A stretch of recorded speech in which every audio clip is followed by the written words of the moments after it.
Okay, this is the final part of the MEST2 coursework, which is the evaluation. This is a podcast for that. It's worth 20 marks, so it's worth 25% of your overall grade for the products. Okay, the evaluation has to be 1,500 words long, so you can go over by about 200 words if you need to, but please don't go over any more than that. Okay, so what we're looking at in the evaluation is we're looking for you to talk about the process and your products. Now, you need to make sure you don't just describe what you did in this, but you need to talk about things that have occurred and the strengths and weaknesses that have come from this. Don't just write, I did a storyboard, then I did a location search, etc., etc., because that won't get you the marks. That will get you right down in the bottom of the categories. So this is what you need to do for the evaluation. In front of us here, we can see these are the marks. We want everyone to get into level 4, because that's where the top marks are. So this is what you're going to do. You're going to start off by, in your evaluation, by telling me or the examiner what brief you picked and why you picked it. So why did you pick brief 1 instead of brief 2 or brief 3? And be specific as to why you picked it. Are you interested in it? Was something, would you prefer to work in film? Do you like film better than music, etc., etc.? And then after you've done that, you're going to talk about why you picked the platforms that you did and why you left out the third platform. What attracted you more towards broadcast and print than e-media, for example, and be specific when you say this. After you've done that, okay, you're going to talk about what you actually did. So you need to talk about the process and then evaluate the final product. To start with, I would start by saying who the target audience was for the products that the brief and the products you created, and how you intended to target them. So if you put film, you would say something like, the target audience for my film is 18 to 30-year-old males who would fall within the demographic groupings of C1 to E. The psychographics that appeal towards these groups are, say, violence, sex, alcohol, etc., etc. Now, for that bit, you need to be specific. If you just don't just put the target audience is 13 to 65 and leave it as that. Okay, you need to be specific about the target audience. Then what you're going to do once you've done that is you're going to talk about how you intended to target them. So, what was the point of picking this target audience? What things did you need to incorporate which would target towards that group specifically? For example, the film that I made is an action film. The action film will contain scenes of violence. This appeals to my target audience because, okay, and that's what you're going to do.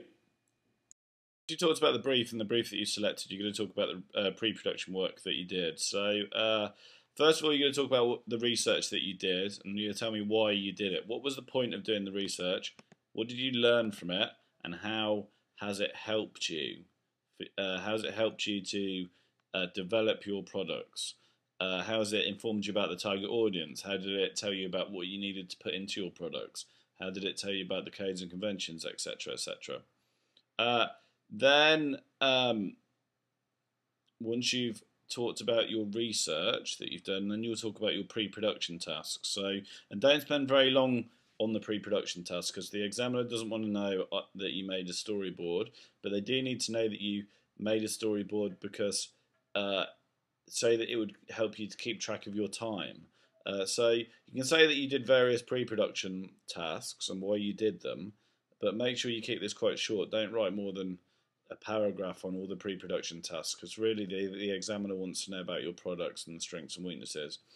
Remember that everything to do with pre-production, storyboards, scripts, designs, etc., etc., are done so that you can manage your own time, and also so that you can make sure that you're appealing to the correct audiences and the audiences that you mentioned earlier on. And also remember, when you talk about target audience, remember there is primary and secondary audience. So linking these into them. So make sure you mention some of the following when you talk about the research and pre-production. That you deconstructed product to find out information about target audiences. That you identified demographic groups for your print work and films.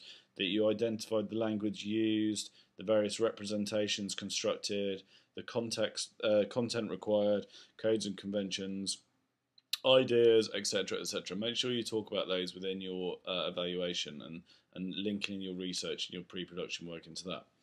Okay, then after you talk about your pre-production work, you're going to talk about your products. So remember that you made a different number of products. Each product is for different audiences, which is key in here. So tell me about what you made. Okay, so tell me about the product that you made specifically, and tell me about the codes and conventions you used within these products, and link in why you use these codes and conventions. What was the point of incorporating them? And again, this links to your target audience. Tell me about the target audience for each piece.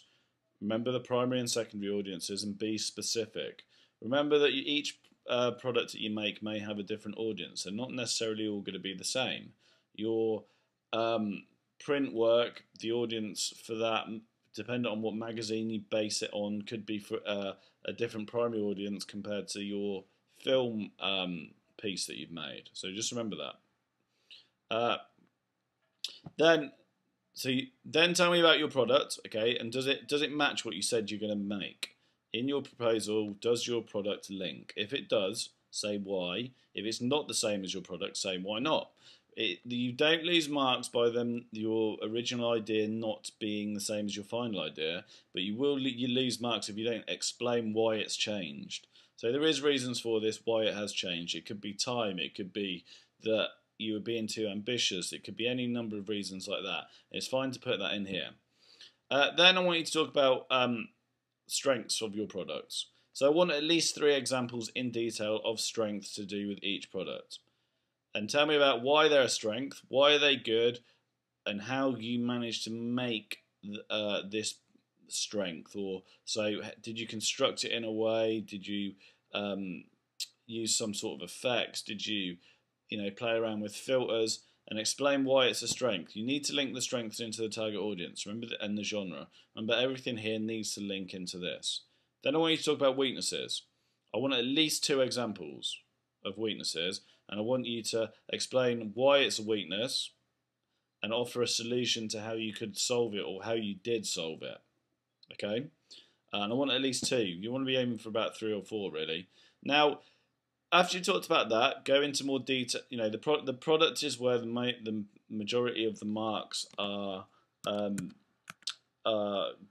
given in terms of your evaluation. So if we just look at the spec, so if we're looking at the spec, to get the top marks, we've got to make sure you're in this band. You need to make sure that your evaluation pre-production material contains extended evidence and application of research, and gives a clear description of the target audience and how you intended to target them. That's what comes into your evaluation. You're telling me specifically for the product who the target audiences are and how you intended to target them. And one of the strengths will be that you targeted your audience in the following ways. The strengths and weakness of the production is listed. So it might not even be your product. It could be some of the stuff that you talk about, and there could be to do with your filming process or your graphics, etc., etc. And you make sure that you talk about the key concepts in there, and you'll see that there's some exemplar material on this. And then to get into here, you use the correct language of media studies. You use it very well, and that's important within here to get into the top marks. So within the product bit, make sure you talk about those things. Then when you've talked about these, you need to give me a paragraph about the third media product, the one you didn't make. How you would have used it, how you would make it, how you would combine all these products together. So how the website would link to the print that would link to the film, or how the print would link to the website, it would link to the film, along those sort of lines. Now, to make sure you can get the top marks, you must use these words within here, within your evaluation. So when you talk about the product, you've got to make sure you mention genre. Make sure you talk about representation. What are the representations found within your product? Do you stereotype people in certain ways? Why have you done this? We've already talked about the audience. You talk about the narrative. Is the narrative strong? Is it weak? Did you manage to make it? Did you organise it in the correct way? Would you have changed it in any way? What ideology? What values are you trying to get across? What's the message of the product? How do you get the message across to the audience? Is it successful? So you must make sure you mention these words and explain how your products are suited towards these elements within your evaluation. Find all the information for the evaluation that I've just talked about in MEST 2, Task 5, Assignment 6 evaluation. And there's a writing framework in there, the one I was just talking to you about, and some example evaluations there which you can look at. Do look at these, do read them, see how other people have done them. That's the reasons that they're there. Okay, so good luck with that.